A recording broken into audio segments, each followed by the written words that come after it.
Iniciando una programación más de Buena Salud, hoy estamos ya día miércoles y como siempre, nuestras medidas de bioseguridad no dejarlas a un lado. Continuemos y acudamos a la vacunación, que es muy importante para nosotros llegar al relajamiento, que es lo que queremos actualmente. El día de hoy estamos ya con el doctor Estenio Pinargote, él es neurólogo. Y vamos a hablar de un tema muy importante. Vamos a hablar del temblor de las manos asociado al área de neurología. Bienvenido, doctor. Gracias por estar con nosotros en Buena Salud. Gabriel, gracias. Buenos días de nuevo. Un gusto estar aquí nuevamente. Gracias por la invitación. Perfecto, doctor. Este tema del temblor de las manos lo asociamos mucho al vivir diario. ¿Por qué?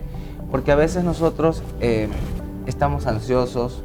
A veces tenemos situaciones que a veces hacen que nosotros inconscientemente estemos como medios nerviosos, y aparte de ello tal vez es porque a veces o tomamos demasiadas bebidas energizantes, demasiado café, a veces tenemos problemas que nos están aturdiendo diariamente, el estrés, el cansancio físico y todo. Quisiera que usted nos desglose todo esto. ¿Por qué puede llegar a ser esto una enfermedad que se asocia directamente con el área suya, que es neurología? Ya, listo, gracias.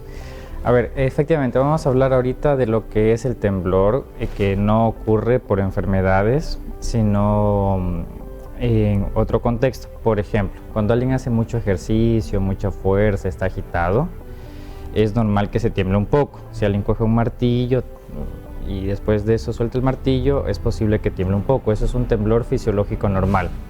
Cuando estés preocupado por una prueba, un examen, algún compromiso importante, también es normal que tiembles. Eso es un temblor normal, fisiológico, asociado al estrés. Otras causas comunes es el exceso de cafeína, el cual también te puede incrementar el temblor. Esas son causas normales. Ahora, como usted dice, hay casos de ansiedad. Actualmente con la pandemia del COVID, muchas personas se ponen muy nerviosas.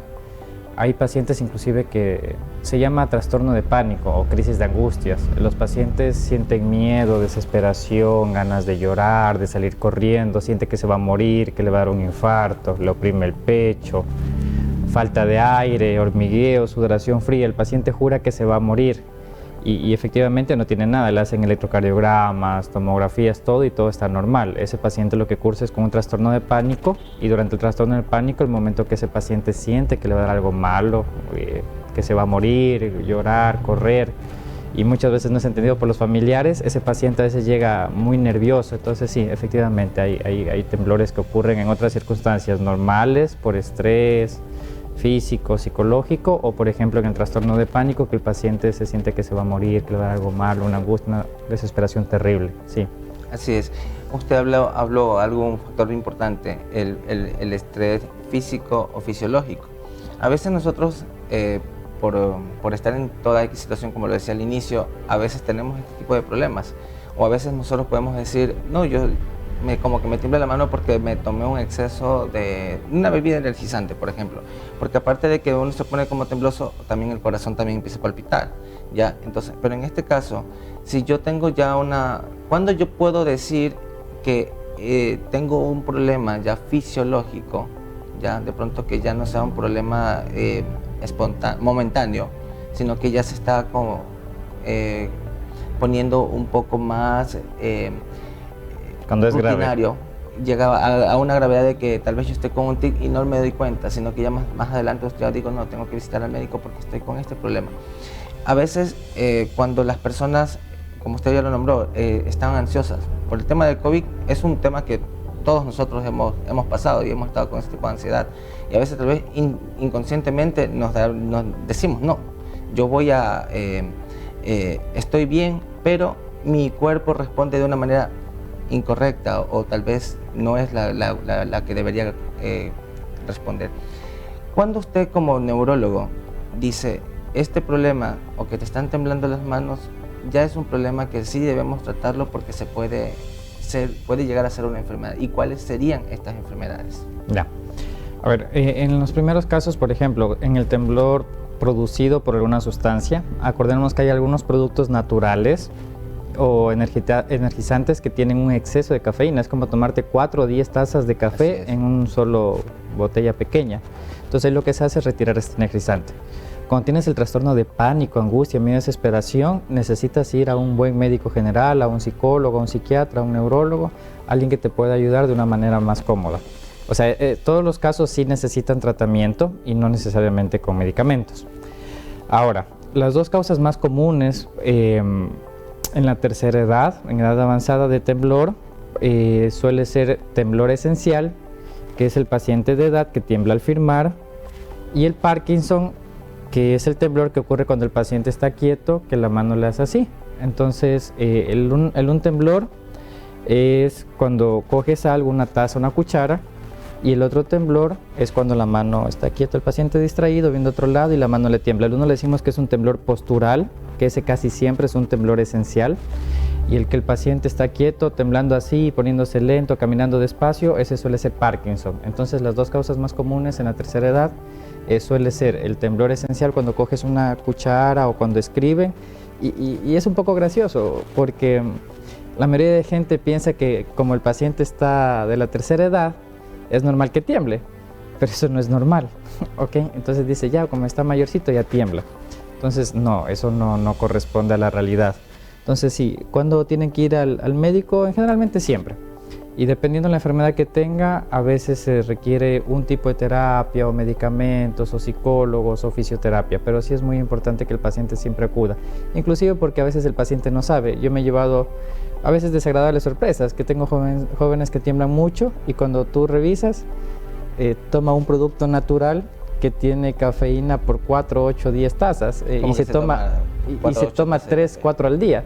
Aunque no tome café. Aunque no tome café. Entonces sí es bueno que acudan al médico. Ajá. Sí. Perfecto. Dentro de esta enfermedad de Parkinson, aquí tenemos dos sistemas, que es el simpático y el parasimpático, ¿no es cierto? Que es uno que hace actuar consciente y uno inconscientemente. El tema del Parkinson es algo que me hace actuar inconscientemente o yo lo puedo controlar. Si yo estoy con esta, por ejemplo, usted decía que estoy con que me tiembla la mano, estoy en una acción y estoy conversando con usted y esto está así. ¿Yo puedo llegar a controlarlo si sufro del Parkinson o no lo puedo controlar? No, muy poco. A ver, vamos con lo del Parkinson. El Parkinson consiste en la muerte progresiva, irreversible de una parte del cerebro, que se llama sustancia negra, parte compacta. Esta es una enfermedad que avanza. Normalmente el paciente suele tener 3 características siempre, que el uno es el temblor en reposo, tiemblan cuando se distraen, cuando prestan algo de atención baja un poco. El temblor en reposo, caminan lento, los movimientos son bastante lentos, no pueden hacer las cosas rápido, sino son súper lentos. Eso nosotros decimos bradicinesia, temblor en reposo, bradicinesia y rigidez. El paciente con Parkinson es muy rígido, es muy duro para mover las articulaciones, se siente como una rueda dentada, es durísimo. Entonces, estas son las características principales del Parkinson. A veces hay algo de inestabilidad postural o cosas así, pero y pueden haber 40 síntomas más en el Parkinson, pero estas 3 son las más importantes. Todos los trastornos del movimiento, todos sin excepción, incrementan cuando el paciente está ansioso o preocupado. Si el paciente se muere un familiar, tiene algún estrés, efectivamente se activa el simpático y empeora, y mucho. Entonces el paciente con Parkinson, tú le puedes dar un medicamento, está controlado, pero se muere alguien en la familia y el paciente empieza 1, 2, 3 semanas, 2 meses a estar triste, ansioso y el temblor incrementa. Y no lo puede controlar.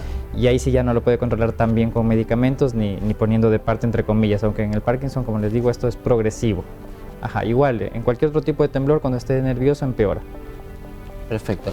Esta enfermedad, al regresar del corte, yo quisiera que usted nos explique un poco cuáles serían los posibles tratamientos y las medidas preventivas. En este caso, porque a veces esta enfermedad en Parkinson ya nos da un aviso, ¿no? Que de pronto es una enfermedad que nos está diciendo puede ser Parkinson, ¿no? Porque no es que a todo el mundo nos va a dar Parkinson, sino que esto se va dando progresivamente, pero si nosotros no ponemos atención, pues puede darnos una de estas enfermedades. Lo que sí quisiera que al regresar del corte usted nos explique un poco cuál sería el tratamiento, cuáles son ya hablamos parte de las causas, pero cuáles serían varios de los factores que nosotros deberíamos evitar para que no tengamos este problema de temblor de las manos. Esto lo veremos al regresar del corte.